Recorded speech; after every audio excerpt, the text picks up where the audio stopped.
Okay, hey, we're gonna finish up the Cold War here. We're gonna look at it from the 1970s on to September 11th, uh, 2001.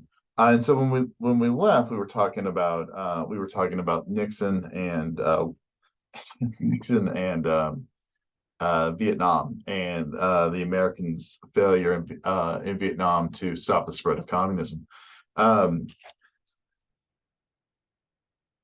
and it was a major defeat, but during the presidency of Richard Nixon, you see a major shift in Cold War policy within the United States, and so we move from this idea of you know trying to control every minor nation and keep everybody from moving to communism to something that political scientists are going to refer to as real politica, which is just basically the power is what's important and it's not the politics. And so if you have a powerful communist country, they're more important to deal with and have good relationships with than an unpowerful capitalist country.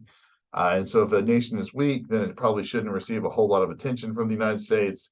um, and these powerful nations, any conflict between them needs to be negotiated and not just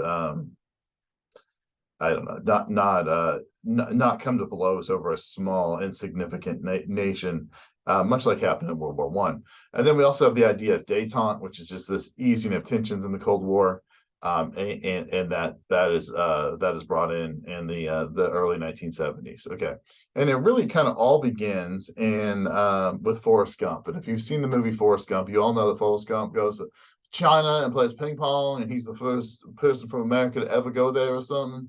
And so in April of 1970, the American ping pong team is invited to a ping pong exhibition in China. And how this comes about is in 1969, the American national ping pong team is at the National Ping Pong Championship, or the World Ping Pong Championships in Japan, and our top player misses the bus. And so, if you can think of what the top ping pong player in the United States looked like in 1969, I would think of like a hippie in a headband with long hair and a ping pong paddle.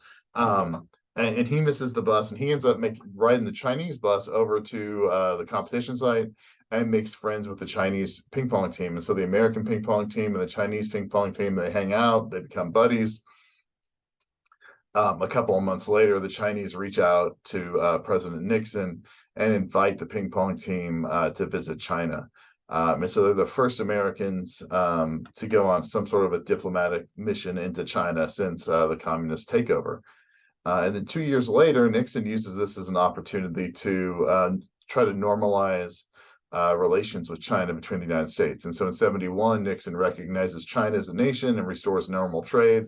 In 1970, he goes over and makes a diplomatic visit, meets Mao Zedong, tours China, and he tries to use China as a way to split or to soften up the Russians. He looks kind of at this relationship between the United States, Russia, and China as a triangle, where if you can own two sides of the triangle, you're better off. And so he's trying to have an ally in negotiations with China or with Russia. And so he's going to open diplomatic relations. He's going to end economic sanctions. And both nations just basically agree that they're going to play nice in the Pacific and they're going to settle disputes peacefully. And so China starts to modernize as a nation, and we start to see the normalization of trade there. Not to be outdone, Nixon and Russia meet. Nixon's the first American president to actually visit the Soviet Union in 1972, and so that's in May. He meets with Brezhnev, who is the leader that takes over after Khrushchev steps down.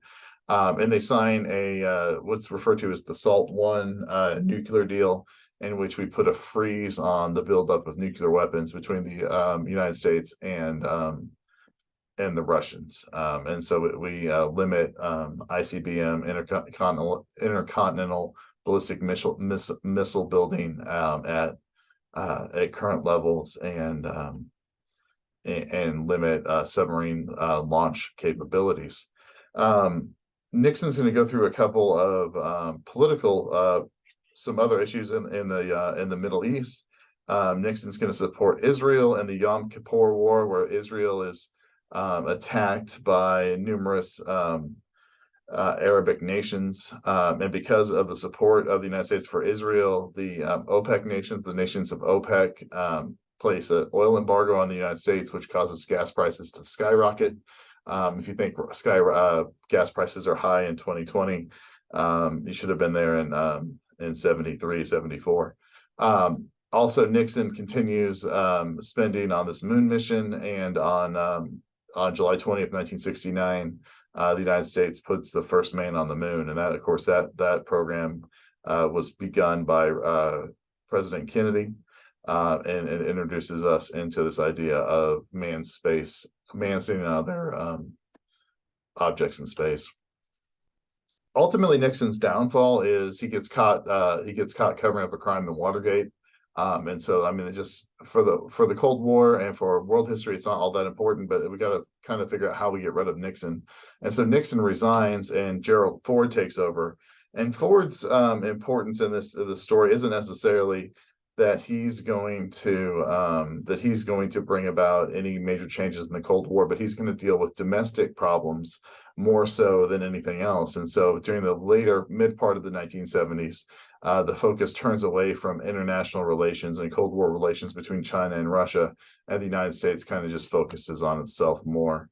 In 1976, Jimmy Carter becomes president. Carter's from Atlanta, Georgia. A wonderful, wonderful human being. Just deals with some problems. Deals with problems in the Middle East with the Iran hostage crisis, which kind of results from the Cold War. The fact that America had overthrown the 1950s had overthrown the government of Iran because they were getting a little too chummy with the Soviets, and so we installed a dictator, an American improved dictator that ruled the country very harshly. During Carter's administration, you see the collapse of détente, and we shift away from these ideas of realpolitik into more human, human rights stances when it comes to the Cold War. And so, in 1979, the Soviets launch a full invasion of the nation of Afghanistan. Afghanistan and the Soviet Union share a very long border between the two nations. And Carter boycotts the 1980 Olympics, and he pledges the United States support to the freedom efforts in Afghanistan. You can kind of read these slides. They basically Afghanistan tries to stay neutral during most of the Cold War, but over time they become more and more heavily reliant on the Soviet Union just because of proximity. In 1973, the Afghanis see a change in government. Mohammed Dowell becomes the new leader, and he butts heads with the Soviets, and he tries to modernize the country, which leads to them moving away from Soviet ideas and more towards Western ideas. And in 78, the Soviets lead a military coup to overthrow Dowell, just like the Americans did in Iran. But the people of Afghanistan are going to resist Soviet control or the control of the Soviet chosen dictator, and the Soviets are going to respond to this in 1979 with a full invasion of the country. And while the Soviets are able to capture Kabul and some of the major cities in Afghanistan, they are unable to control the tribal regions, unable to control the mountainous terrain of Afghanistan, much like the United States after 9/11. And the Soviets are in for a decade-long fight in which they're unsuccessful. The United States supports the Afghan rebels, the Mujahideen, with guns and funding and armies. One of the interesting things about this that we'll come back to at the end of this slideshow is the fact that the Mujahideen, one of their key funders and one of the higher ups in that organization is going to be Osama bin Laden, and so the Americans are actually going to end up funding terrorist organizations that are going to come back and harm Americans. We spend more than $20 billion to fight the Soviets. We send them Stinger anti-aircraft missiles, which are used to shoot down helicopters and fire on tanks, and it allows the Afghanis to put up a pretty prolonged and successful effort against the Russian invaders. And the war in Afghanistan just became too costly and too unpopular for the Russians to continue. And so they withdraw. In 1985, Mikhail Gorbachev becomes the leader of the Soviet Union. Here's his picture right there. And he believes in kind of modernizing the Russian state. He wants to open up the Soviet Union to Western ideas, and he comes up with these two programs called Glasnost and Perestroika. Glasnost is just openness to new ideas, and Perestroika is new freedoms. And so instead of like always cracking down with a military response, allowing people, some democratic freedoms would be helpful to the people under Soviet control. But ultimately, these two policies are going to lead to the fall of the Soviet Empire. In 1989, Gorbachev's going to withdraw Soviet troops from Eastern Europe, and that's going to lead to places like East Germany defecting from the Soviet Union and becoming a democracy. In 1989, they opened up the Berlin Wall and allow free travel between Berlin and West Germany. Poland also leaves the Soviet Union, and they become more democratic. Czechoslovakia splits into two countries with the Czech Republic and Slovakia. And so that's really just going to be the end of the Cold War. It kind of dies with a whimper. There's a bunch of protests and change, and the Soviets don't send in. There's a bunch of protests and calls for change, and the Soviets don't send in the army, and because of the lack of the military response, democratic governments start to pop up in once held Soviet strongholds. The Communist Party is dissolved in the Soviet Union in 1990. And by 1991, the Soviet Union dissolves into the loose federation of states, and then, Russia obviously being the most strongest of those that's still around today. We see the fall of the Berlin Wall. Boris Yeltsin oversees the transition of the Soviet Union into the Russian Federation, and then eventually Russia and all of the smaller independent states that come out of that. Putin takes over in the early 2000s and kind of runs it as at least runs Russia now as a dictatorship. It is not necessarily a communist state at this point, but it is definitely I would say it's definitely a totalitarian government. However, the Cold War has a cooling off period from 1990 really until 2020 when the Russians invaded Ukraine. And let's go back to Afghanistan real quick. In 1996, you have the one of the rebel groups that the United States had funded in their efforts to keep the Soviets out of Afghanistan. This rebel group takes control of Kabul and establishes an Islamic government. They place all of Afghanistan under Sharia law, and they open the nation up to anti-Western rebels or terrorists, and provide safe havens for terrorist organizations and terrorist trainings.